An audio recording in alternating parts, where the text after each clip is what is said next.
For reasons unknown, the recently deceased are rising from the grave as flesh-hungry zombies. Fleeing from the undead horde, a small group of survivors, including Barbara, Ben, and Harry, sequester themselves in a remote farmhouse.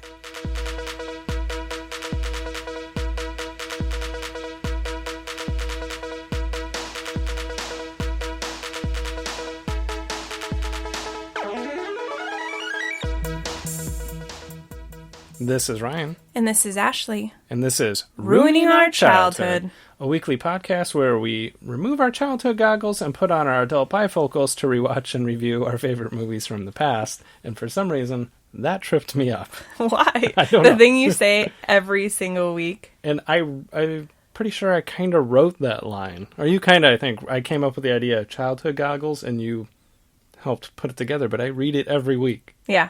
For that shouldn't screw you up, 30-something weeks. This is a podcast where This is a podcast where we go back and watch our extensive movie collection. Yes. And see if the movies hold up. Yes. And I'm Ashley. And I'm Ryan. Wow. We've done this before, guys. This Yep. is our 30th, 31st, second? Something like We're that. in the 30s. We're in the 30s. Almost as old as Ryan. And Ashley. And Ashley. You always forget about me. Hi, Yeah. I'm Ashley. Nice to meet you. And just so we're clear, we did shake hands right now. Very awkwardly. Yes, we did. With the same size hand. Same size? Same hand. Oh, wow. Are we drunk? Okay. No, but we should be. So this week, we're doing the Night of the Living Dead. But before you go, oh, cool, the George A. Romero 1968 version, we're not doing that version. We're doing the 1990 version that a young Ashley watched, and it opened her heart to zombies. Yes. And all things zombies. I was a weird kid. You were definitely, not obsessed, but you were into zombies far before the rest of the country got obsessed with Walking Dead and stuff like that. Yes, You were into to not that. sound like a hipster. Yes. I was very much into zombies way before they exploded in pop culture. To the point that your old car had an I Love Zombies sticker on it, 2004? Yeah, and I remember at one of my jobs, somebody going, that's the weirdest sticker I've ever seen, which now I'm thinking in our society now, 2019, where zombies have been a little on the outs, because Walking Dead's been on for, 9 years? Yeah. And it's not as popular, but a couple years ago, when it was at the height of popularity, like, that bumper sticker's not weird. That's, No, you know, everybody's wearing stuff with Walking Dead or, like, Daryl Dixon stuff. Mm-hmm. So it's just funny to me that I was kind of the weirdo because I liked zombie movies. And this movie was what started it all, because I was about 12 or 13. I was watching TV late one night by myself, and I just kept flipping to this movie and watching some of it, getting freaked out, switching it over to something else. Usually, I think it was like a sitcom or a cartoon. I just know it was definitely, as you say, a palate cleanser. A palate cleanser. Mm-hmm. And it just, every time the movie got too intense for me, I switched it, because I was like, I shouldn't be watching this late at night at 13 by myself. Yeah. I'm surprised I didn't go sleep with my parents that night. I might have. Maybe I blocked that out. I don't know if you've ever seen this movie. I don't think I have. And, you know, now that I think of it, I'm not sure that I've ever seen the original. You have. I have? Okay. Yes, we've watched it together. I know you were essentially my introduction to zombies. Yeah. I did see the Dawn of the Dead that came out in like 2004. Yes. I remember seeing that in theaters. Same. But when I met you, you had introduced me to Shaun of the Dead, the original Dawn of the Dead, which is much better than the remake. Yes. So all of my zombie knowledge comes from you. I do remember us watching it, the original, when we lived in the apartment, because the version that I have has basically a riff tracks. It's just a DVD commentary with Mike Nelson from Mystery Science Theater 3000 and riff tracks. Mm-hmm.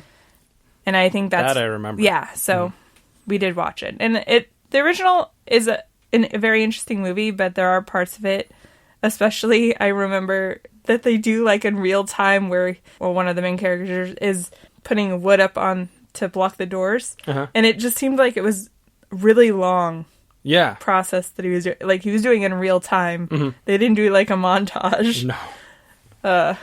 But it's still like parts of that movie is just, they're pretty interesting. What I always thought was insane about the original, I would say that it was the original low-budget movie turned into an insane cultural phenomenon. Yes, for sure. I looked it up. That movie was made for $114,000, and it made $30 million. Which is crazy, because it's lower budget, but even for that time, it seemed that's quite a bit of money. Quite a bit of money, but the turnaround that they got. For sure. And then it helps create a genre. So. Yeah, it really did. Yeah. Tell us a little bit about 1990. This movie was released on October 19th of 1990. It had a budget of $4.2 million. It did only gross $5.8. In the screenplay, obviously it's a remake, but the screenplay was also written by George A. Romero for this one as well. If I'm not mistaken, I don't think they changed much about the movie other than maybe they don't have the, blocking the doors in real time. We'll see. I hope they do. That'll be the best. 30 minutes of just... nailing. Yeah. It's... we're 12. It's that, and it's This Old House episode. All of a sudden, Bob Vila comes out. He starts teaching a hammering technique. When you want to block a door for zombies, you actually want to put the 2x4 vertical. No. Big TV shows from 1990 were Cheers, Roseanne, and A Different World. Okay. The number one song the week the movie came out was Praying for You by George Michael. Other popular songs were Blaze of Glory by Jonathan Bon Jovi. Yeah. And also Ice Ice Baby by Vanilla Ice. Blaze of Glory was for Young Guns too, right? Or what? The first one? I think it might have been the first one. Oh, okay. But it was for one of them. We should rewatch that movie. Yeah. My brother loved that movie. It has a really stellar cast. What kind of just caught me off guard just looking at this, Ice Ice Baby was only a number one song for 1 week. But I thought that was, I don't know, an insane hit. I felt like it was like a cultural phenomenon. And one of the earlier songs that my mom... Obsessed over and replayed quite a bit. There was one this week at Trivia. Yeah. A little Blue Cantrell. Yeah. What was that? Did you just have a stroke? Blue Cantrell. Hit 'em up style. Yeah, there's songs that my mom would become obsessed with and just replay on a loop. Yeah. I remember my friend Brian told me his mom single-handedly ruined the song Smooth by Rob Thomas and Santana. I think every mom ruined that song. I was like, oh, hey, you guys like that song? Me too. I'm going to play it every day, 6 times a day. You should see the dancing Ryan's doing right now. Popular movies from 1990. The number one movie for the year was Home Alone. Yes. Number 2 was Ghost.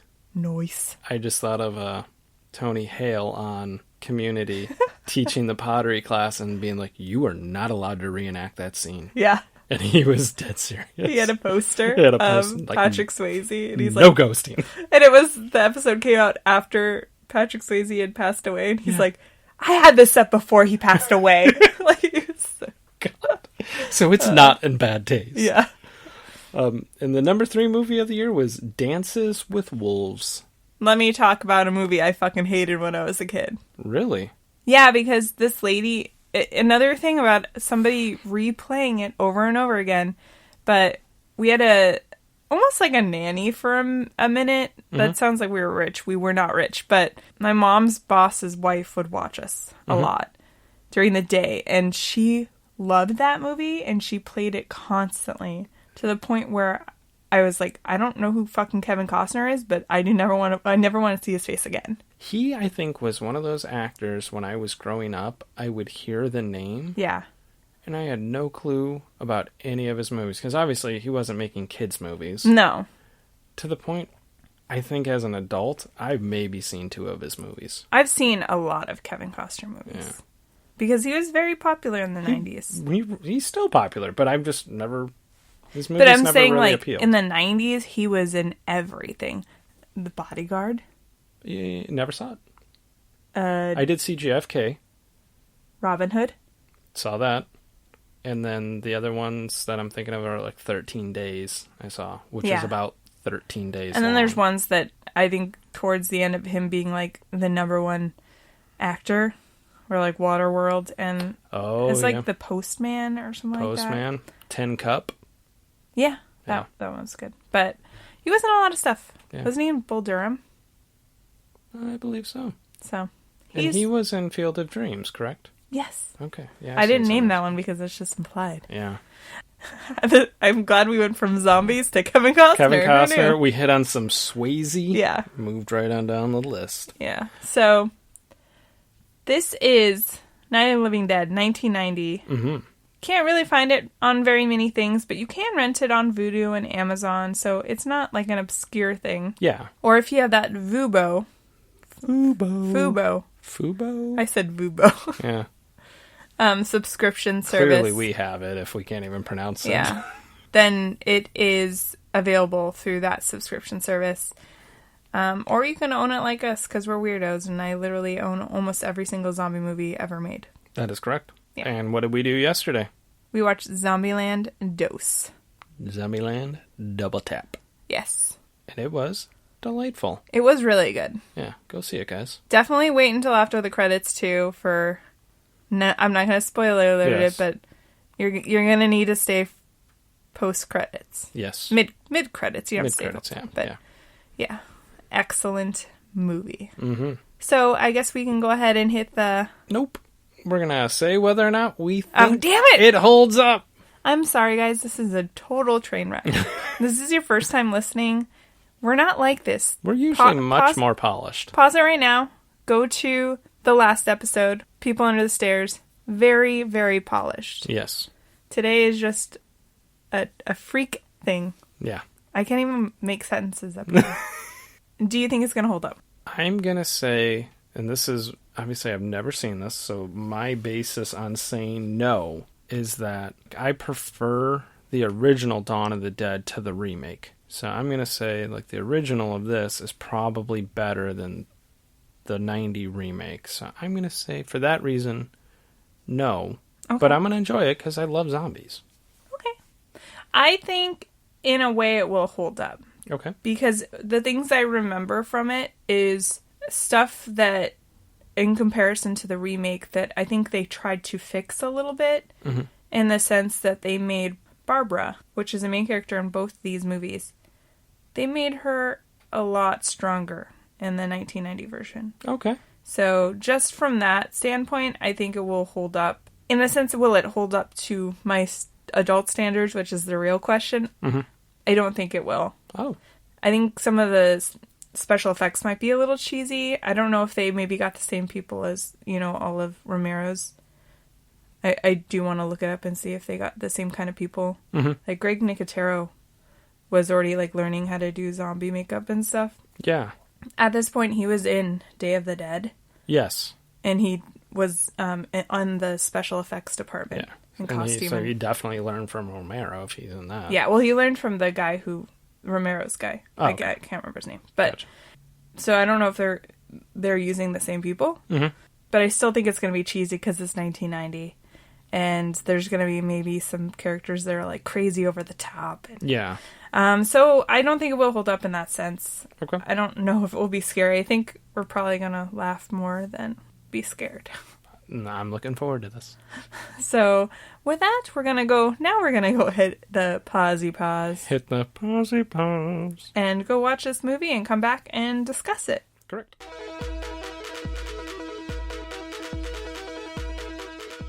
Okay, and we're back. We just finished watching Night of the Living Dead, and we're going to go ahead and break down our movie. Like we always do. Yeah! Got Ashley to say it this time. And first thing we're going to do, we're going to switch it up, and we're going to do our category, Well, Hello There, where we talk about any famous or recognizable actors and actresses that were in the movie, and there was some.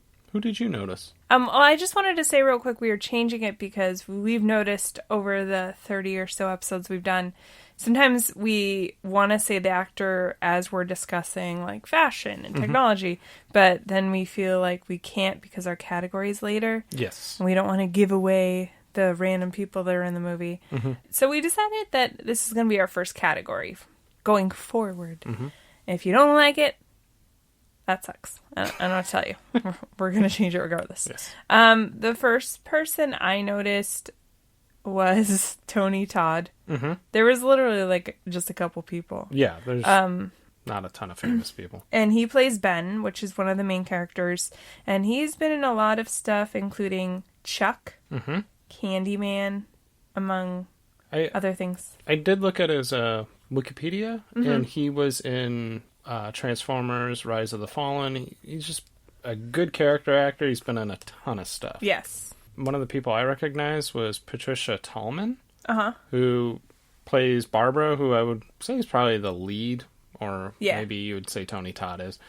Big things that she was in was she was one of the main people in Babylon 5. Oh, okay. And she was on a lot of the different Star Treks. She was on Next Generation, Deep Space Nine, Voyager. I did see that she was acts. a stunt woman, too. Oh. Yeah. Yeah. So. And she's done a lot of stunts for random movies, so it's pretty sweet. Yeah. The other person I recognize that, honestly, all she does is sleep in the movie. But it's an actress named Heather Major. This was her first role as a 14-year-old, but nowadays she's in a lot of different TV shows. She does a lot of episode arcs. She was in Awkward. She played Sadie Saxton's mom, who was a horrible mother. And if any of you have watched Awkward. And then she most recently was in Good Trouble, which was that spin-off series of The Fosters. Oh, okay. So, gotcha. Yeah, she's been in quite a few things. The other one I was going to mention was, I didn't particularly recognize her, but she's been in a lot of things of note, was Kate Finneran. She played, I think it's Rudy Joe's, or no, Judy Rose. Wow.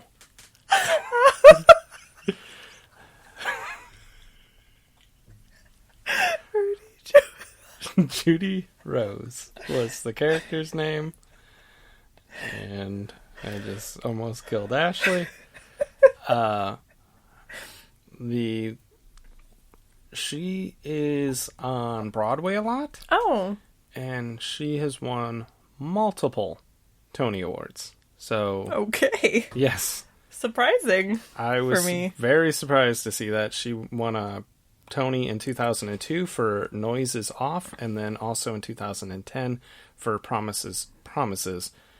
Some of the movies that she was in, though, was You've Got Mail, Chicken Little, Miss Congeniality, and Death to Smoochie. Nice. Yes. She wasn't recognizable to me, but I will say one of my favorite parts of the movie was during the infamous hammering scenes. Oh my god. Which there were quite a few. I know we had said it in before we watched the movie that we were wondered if they were going to have them, but she was screaming and hammering at the same time because she was afraid, so she's like, and I'm like, I don't know if that's productive, man. The way I did not recognize her, I was going through just seeing what the cast was in, and I'm like, oh wow, you're a Tony Award winner. Yeah, so, that's pretty awesome. Yeah. That was all I had. Yeah, no, I did not recognize anybody else. So I guess we'll go to our next category, technology. You know the thing I realized we're thrown off now because, well, Hello There is the one that you present and technology. Yeah. So now we're going to have to redo everything. Everything's changing. I like how you said it though. You're like, our next category is technology. We don't have a joke. We usually have a joke here. Now we don't. Yeah. I don't know why technology is the only category where we have a joke as the opener. I have no idea why. I don't know. But I always lead into it with one. Yeah. Never any other categories. Before we do move on, I did want to say, I had mentioned before we watched the movie that I'd remembered the guy who was like the makeup artist from the original movie, and he's the makeup artist for all of George Romero's movies, is Tom Savini, and he actually directed this movie. Yes. So I couldn't remember his name. I didn't know his name, and you're like, oh, Tom Savini directed it, and you showed me he was in Dawn of the Dead, the original, the good one. He plays the motorcycle gang leader. Yeah. So now we can move on to technology, where we talk about technology. Technology that is techie. Did you see anything? I just had a couple. There was an old radio, and Tony Todd's character Ben was listening to a radio update of what was going on because there's a zombie apocalypse occurring outside. Right. But what I thought was interesting was it said the date was August 23rd, 1989. Well, they probably filmed it in 1989. I figured it's just a very specific date. Well, I thought it makes sense that you would film it in then, but why wouldn't you take into consideration you're filming like most movies do? Yeah, like most movies do. So I just thought that was odd, but... Yeah, I did catch that. One of the things I noticed, of course, there was a box television upstairs. Well, when Ben and Tom find it, it's just doing like that broadcast, nothing's going on, so it's got that weird beeping noise and stuff. And then when Harry Cooper finds it, it's actually showing a news broadcast, and it's giving them the information about how they're zombies, but they don't know. Nobody really knows what's going on. The CDC saying this. They're zombie deniers. Yeah.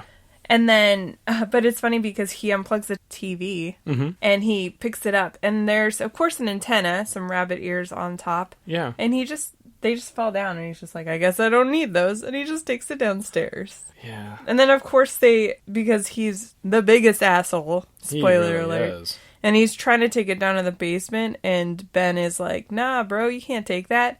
And he tries to grab it from him, and they wrestle it, and... drop it down the stairs. Yeah. Break it.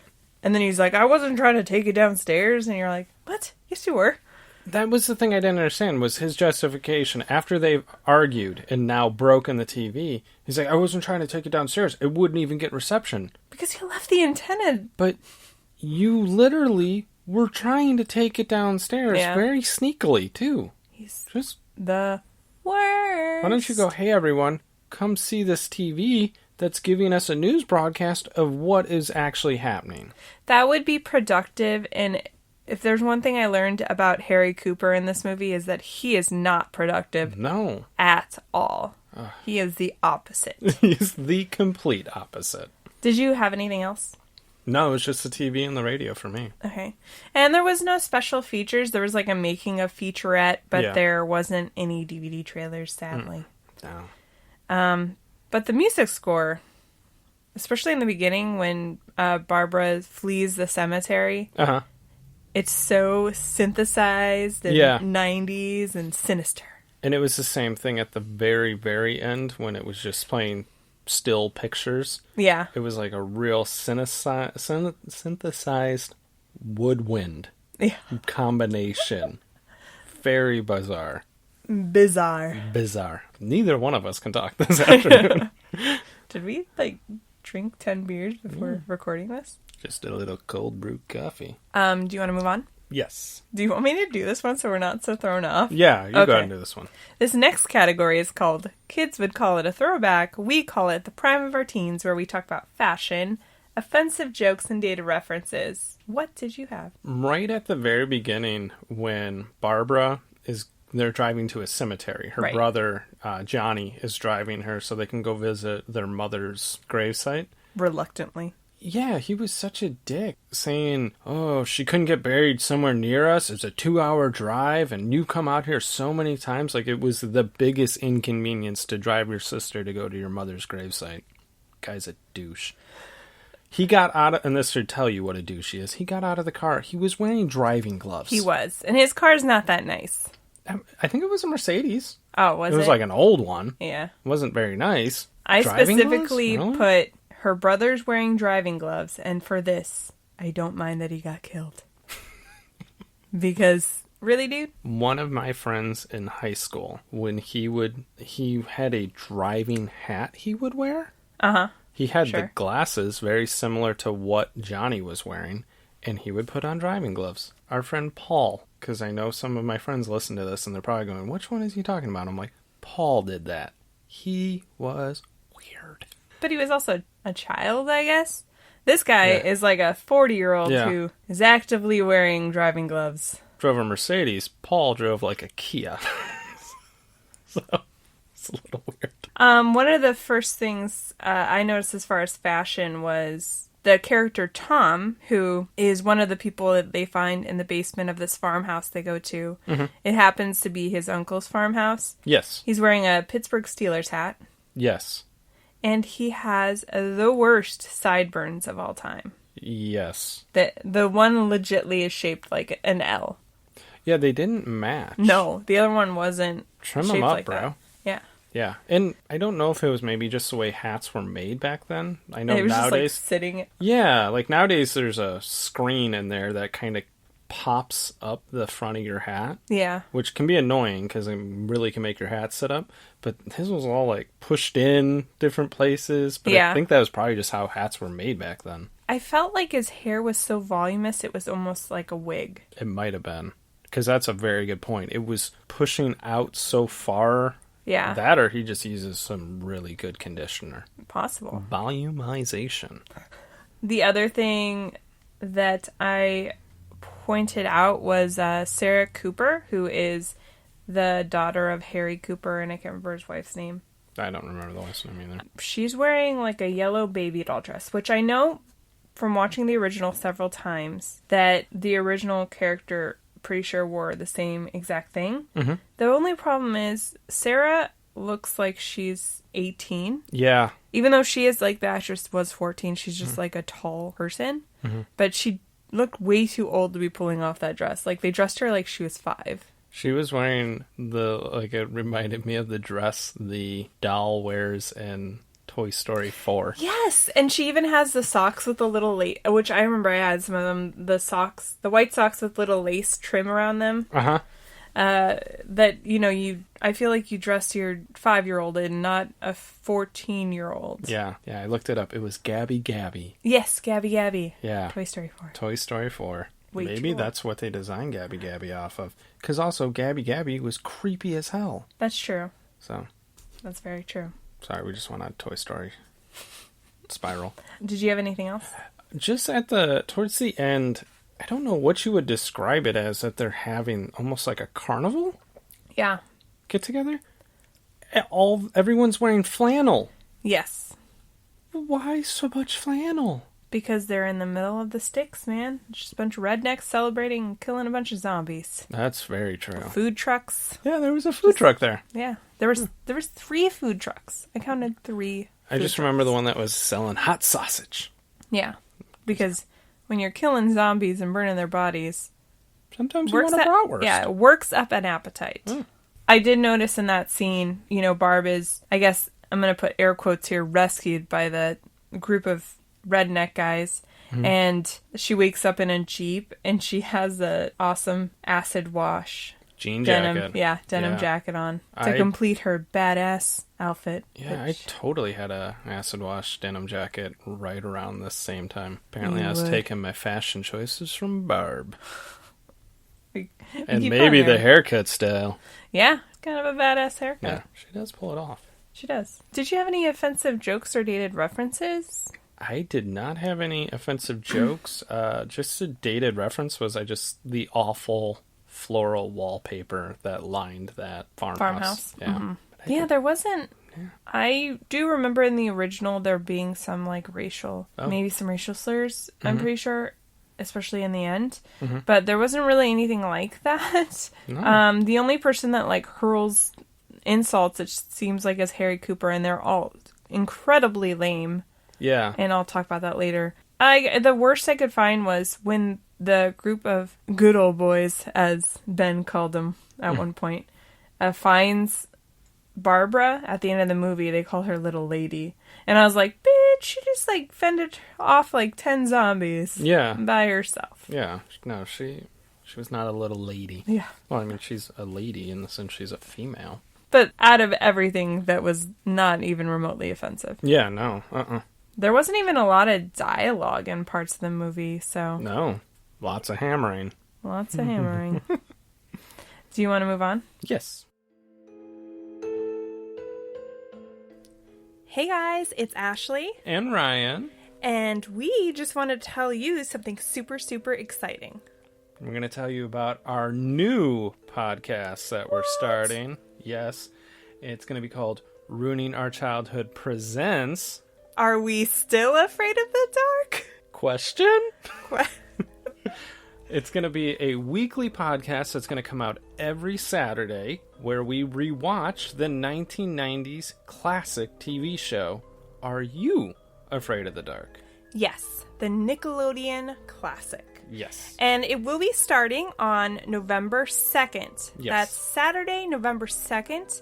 Just search your podcast app. It's going to be a separate podcast from Ruining Our Childhood, but we'll still be doing Ruining Our Childhood, so don't worry about that. Mm-hmm. Check it out. We're going to be pretty much making fun of a childhood classic and ruining our childhood. Exactly.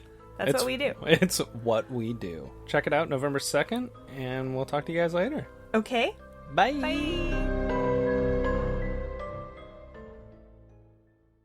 Go ahead and say this one. Our next category is called Is It Even Good?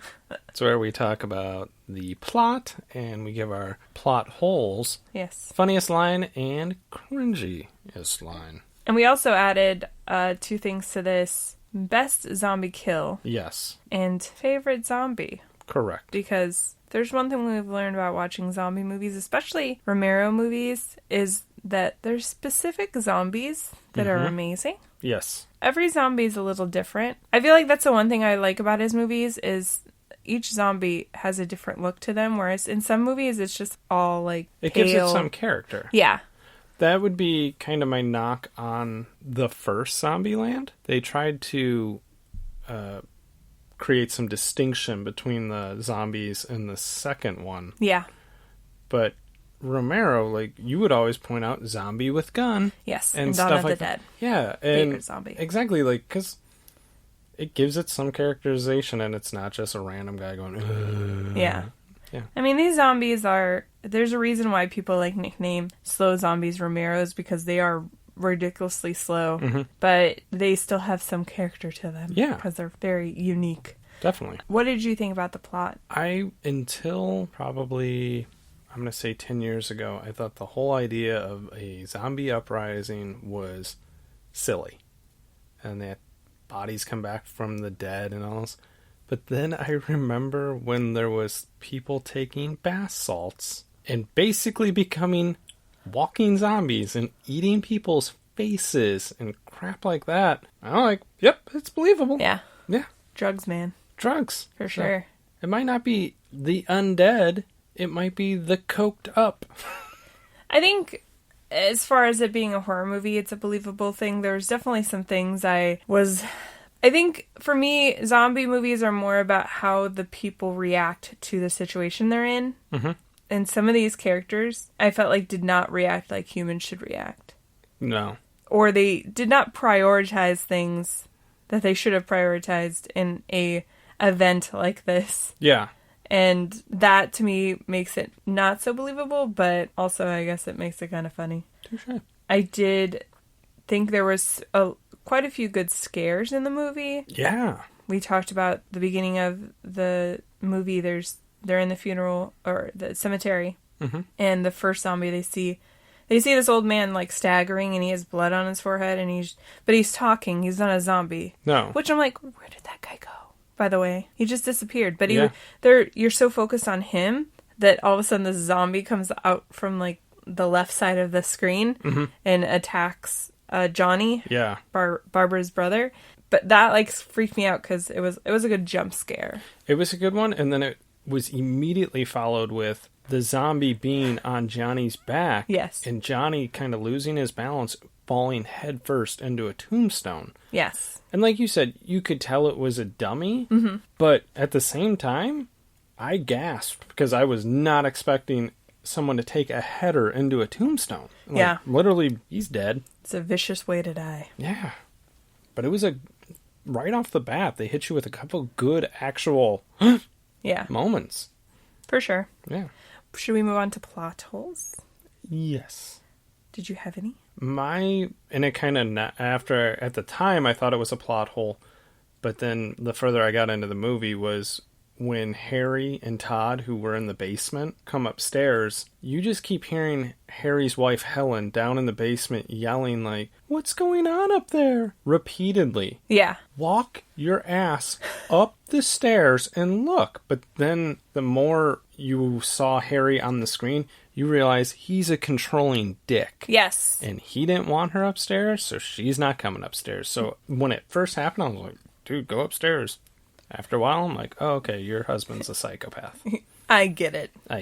Yeah, that definitely is one of the ones. I just did a whole, like, securing the house, not montage. It was a good chunk of the movie. It really was. Where they're just hammering and then yelling and then hammering and yelling and fighting. Yeah. I'm like, Jesus, man, are you trying to attract more zombies? That's an excellent point. There was a solid, I would say, 20 minutes of hammering. Right. And I don't know how I would react in a zombie apocalypse, but the character Ben and Harry are just yelling all the time. And then Judy Rose. Rudy Joes. Rudy Jose, I guess would be her name. She's just screaming. Yes. Half the time, there's not zombies trying to get in the house, and she's just yelling.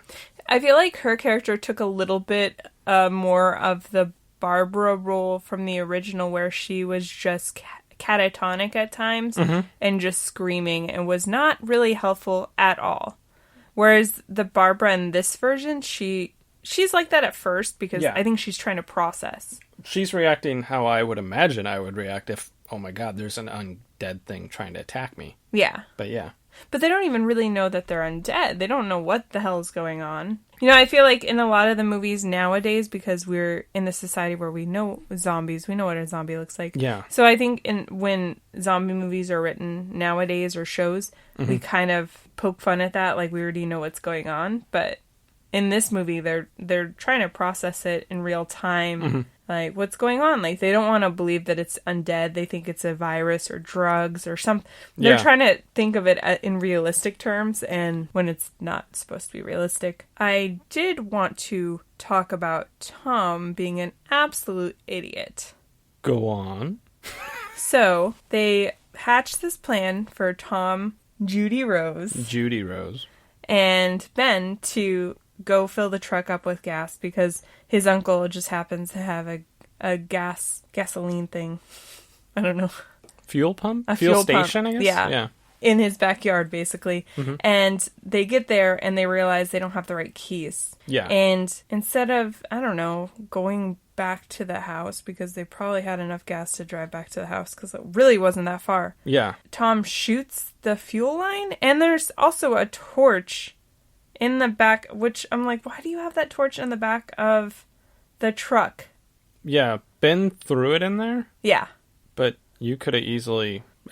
open flames at fuel pumps, not good idea. No. And then shooting a gun at a fuel pump?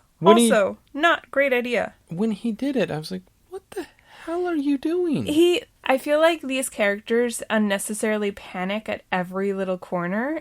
There wasn't even really zombies around them at the time. Yeah. And he's yelling at his girlfriend to go back and get Ben because he's not even that far away. He can walk to them. He fell out of the truck bed, and he's maybe 30 yards back. Yeah. It was not he has that to far. Fend off like 10 zombies, but he's really...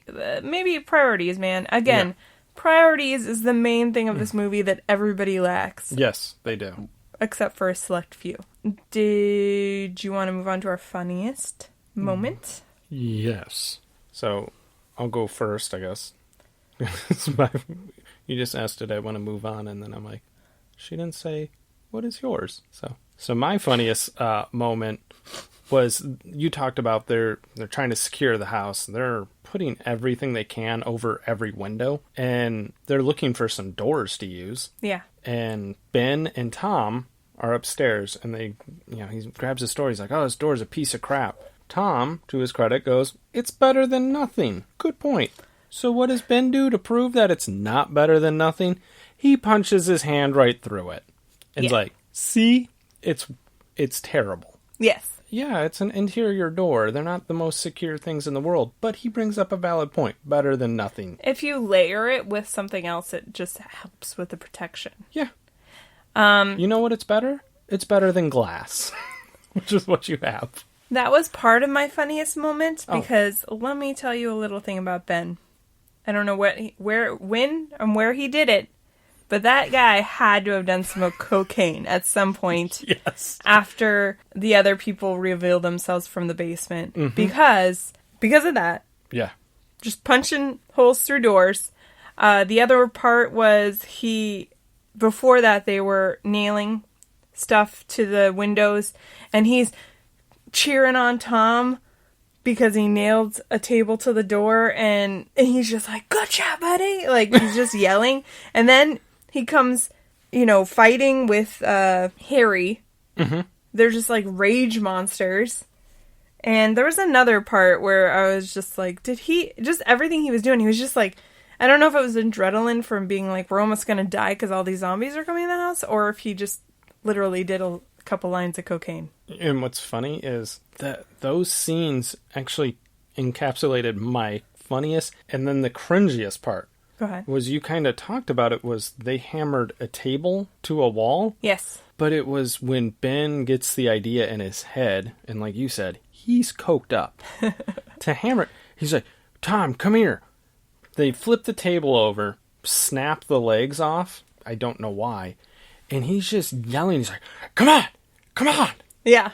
Stop yelling! Why are you yelling? Yeah. Non-stop. And the only justification I can have, he is on cocaine. Yeah, I mean, what else are you going to do during the inevitable zombie apocalypse? He is coked out of his mind. What was your cringiest moment? Mine was just something really simple, but it's after Tom and Judy Rose come upstairs and introduce themselves, and he's telling Judy Rose, like, he needs to go help them, and she's like going, why are we gonna help them? And he kisses her, and it's the cringiest kiss I've ever seen in my life. It was awkward, it was gross. Yep. And that stuff is always gonna get me. Any sort of non-chemistry or awkward kisses are always gonna be the thing I choose over anything. Yes. Do you want to move on to our best zombie kill, which I actually forgot to put down something. Oh. So, awkward. My best zombie kill, which I guess it turned out he didn't even kill him, because they had to go back and kill him, was at the very beginning. Barbara was on the farm. Yeah. And Ben drives up in a truck, and there's a zombie just standing there, and Ben just mows the fucker down. That one was good. That was definitely one of my favorites. And he didn't die. Yeah, that's true. He was out there a little later, and they had to go out there and kill him. I think I liked the one where, I'll just say, the Gandhi zombie. Because there's a zombie that you point out. I won't say what you named him. Yeah. But Barbara kills him, and Judy Rose is all upset because apparently it's somebody they know from town. Yeah. But obviously he's a zombie now. But she still doesn't get that. Yeah. And she's screaming, saying, you killed him, you killed him. And the next one comes in, and he looks like Gandhi. Yes. He's just, look up a picture of Gandhi if you don't know who I'm talking about. In case you don't know who Gandhi is. And not Daniel's dog, Gandhi. No. No. That half of our listeners don't know. She shoots him. To prove a point, she shoots his body. And then she's like, he's not alive. But he's still living. He's still moving because I shot him 5 times. So she shoots him in the head. And, voice of reason, as I like to call Barbara. Very true. So let's talk about some of those zombies. Your favorite? Mine was, you talked about him, I guess is Mr. Magruder was his name. But I called him Anthony Bourdain zombie. He did look like Anthony Bourdain. Because he looked like Bourdain. And he just walked up to a wall and he was just shimmying at it. Yeah. I love these zombies. But he died. One of my favorites was what I like to call the bar fight zombie. Because towards the end, they're just showing a montage of different kinds of zombies. Yeah. It's amazing. And there's a zombie that has a knife in his gut. He's just walking around. And I was like, he got into a bar fight. You can tell. He looks like the type. I think there was one that we probably both would have as honorable mention, and that was Heroin Zombie. Heroin overdose zombie. He legit Had a needle. Had a needle in his arm, and he had the tie off, too. Yeah. It was disturbing. For sure. And then the one you mentioned that Ben hit with the truck, that dude had a 5-head, so I named him 5-head zombie. Because his forehead was huge. Huge. There was quite a few. There was a lady with a baby doll, zombie with baby doll. Yeah. She's hanging out. That's Barbara ends up shooting her in the head. So, yeah. You know. Oh, and my favorite, actually, was the old man crazy-eyed zombie in the crowd when Ben has the torch and he jumps backwards. He's like, whoa. Yeah, he's like Dracula. Like, he shields his face. Like, oh. Gonna cape himself. But his eyes are just...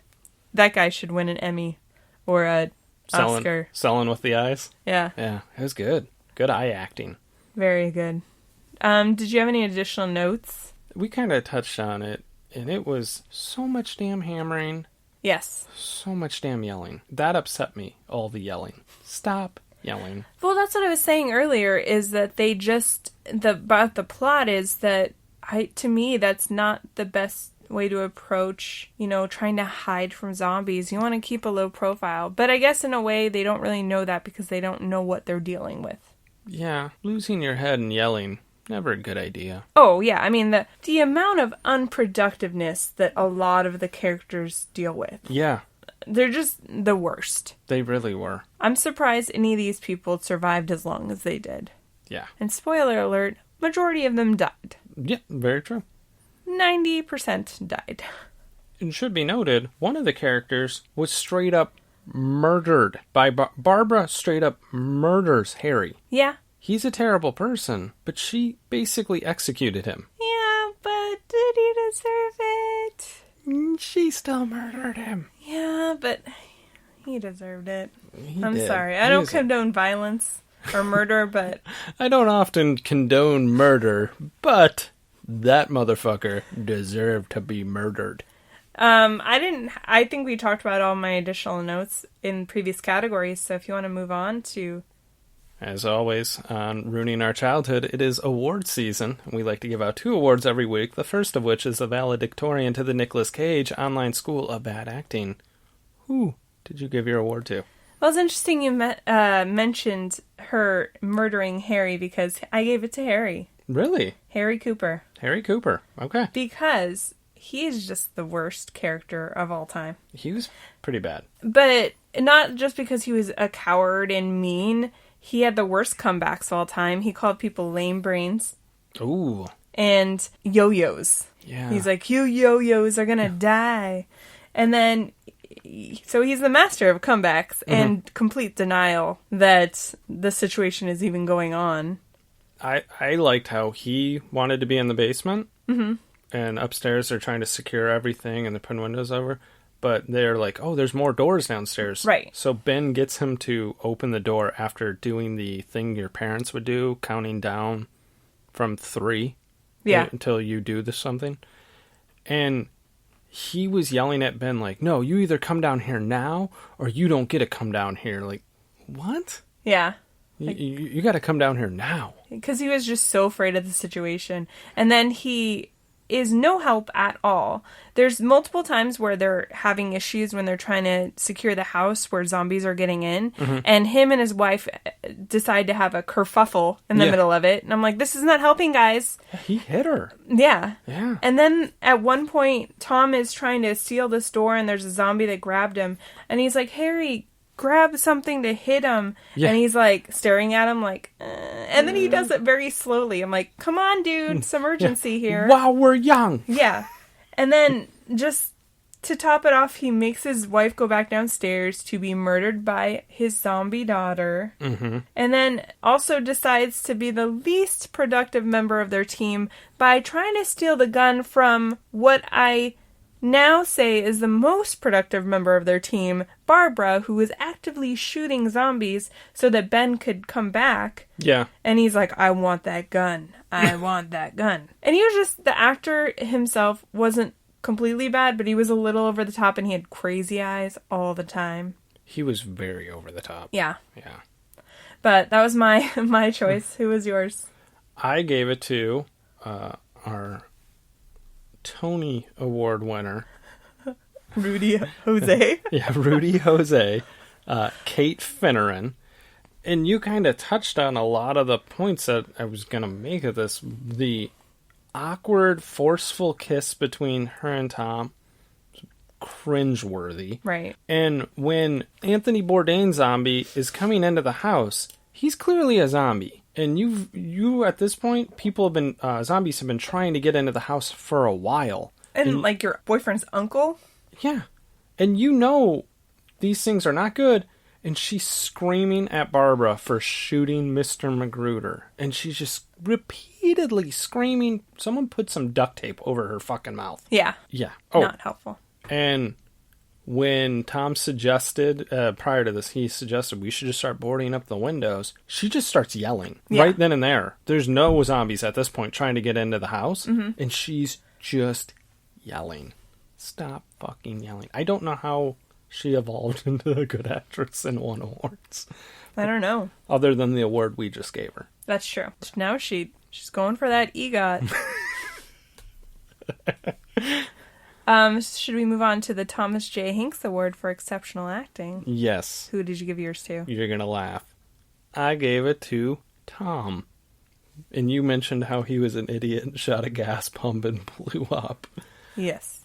Pittsburgh Steelers hat aside, he was the only remotely likable person, in my opinion. Like, you could tell was a good person. He wasn't one just running around yelling.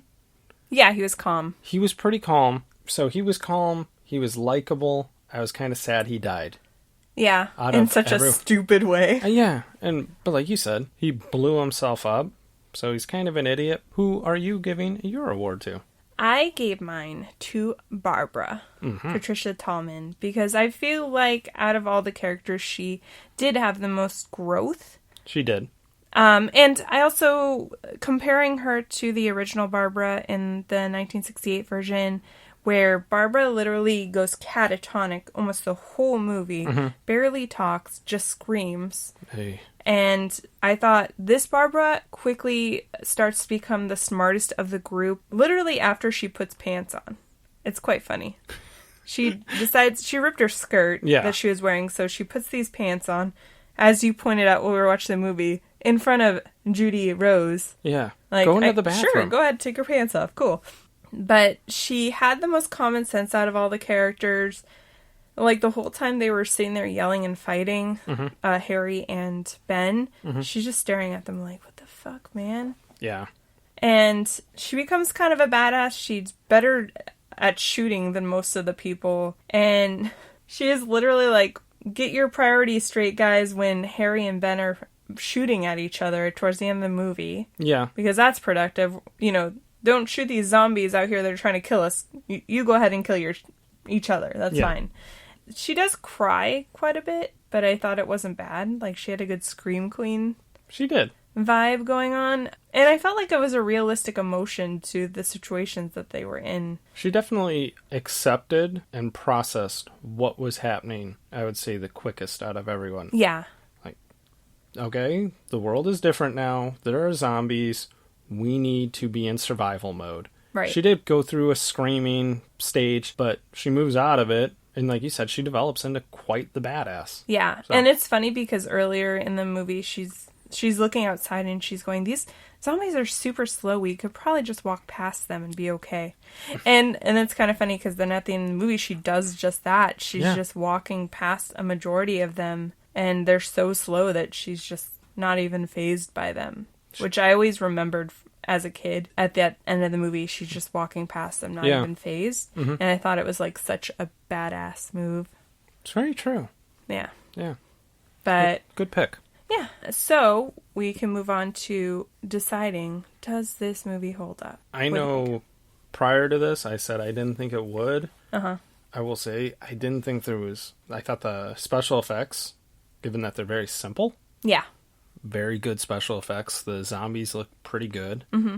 And I could have done without all the yelling and screaming and hammering, but it was a pretty darn good movie. Yeah. So I was wrong. I thought it held up good. It was an enjoyable watch. The thing that I think dates it is definitely some of the overacting, which I always notice in 80s and 70s movies where people overact a little when they're scared or when they're yelling for no reason. Like, there's no subtlety. It's just really, really over the top. But besides that, I thought it was a really enjoyable movie.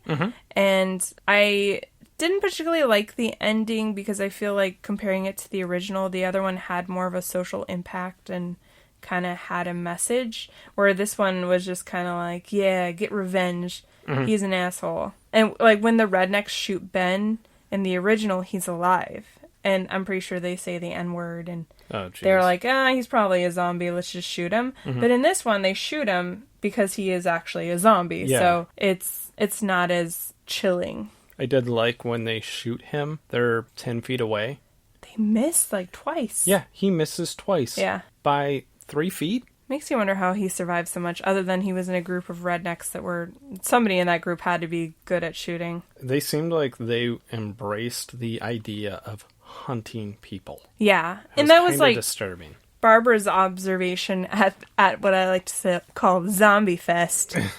1989. Zombie Fest 89. Where they were shooting zombies from trees. I honestly think that's what people would do in a real life situation. There would be the people that treat it as a fun game. And then there's the people like Barb or Ben who were actively upset that they had to shoot these people.